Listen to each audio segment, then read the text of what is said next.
అందరికీ నమస్కారం. ఓం శ్రీ మాత్రేయ నమః. జై శ్రీ సీతారామ లక్ష్మణ సమేత హనుమానికి జై.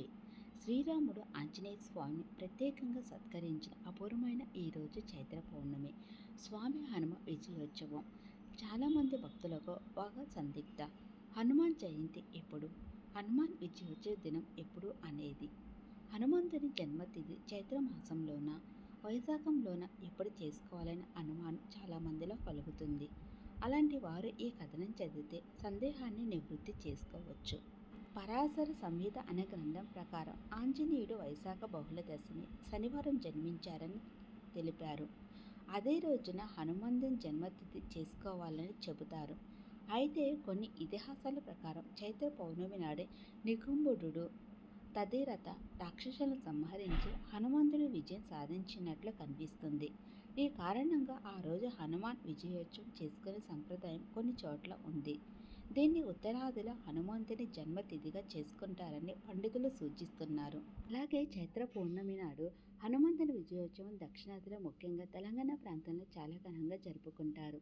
ఆంజనేయ స్వామి వారి నిలువెత్తు విగ్రహం దగ్గర 60 అడుగుల శోభాయాత్రగా ఊరేగిస్తారు. చైత్ర పౌర్ణమి హనుమాన్ విజయోత్సవం నుండి 41 రోజుల పాటు ఆంజనేయునికి దీక్ష చేస్తారు.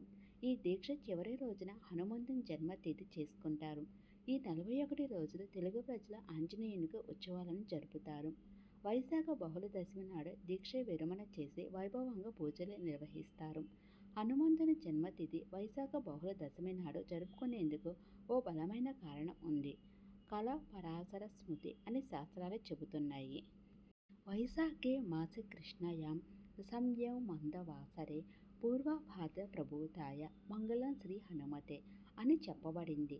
దీని ప్రకారం వైశాఖ మాస బహుళ దశమి నాడు హనుమంతుని జన్మతిథి జరుపుకుంటారు.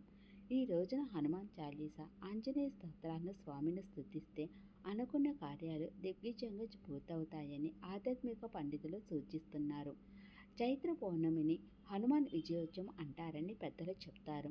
పరాశర సంహితను అనుసరించి హనుమంతుడు అవతరించి వైశాఖ బహుళ దశమి నాడు అని పరాశర మహర్షి చెప్పారు.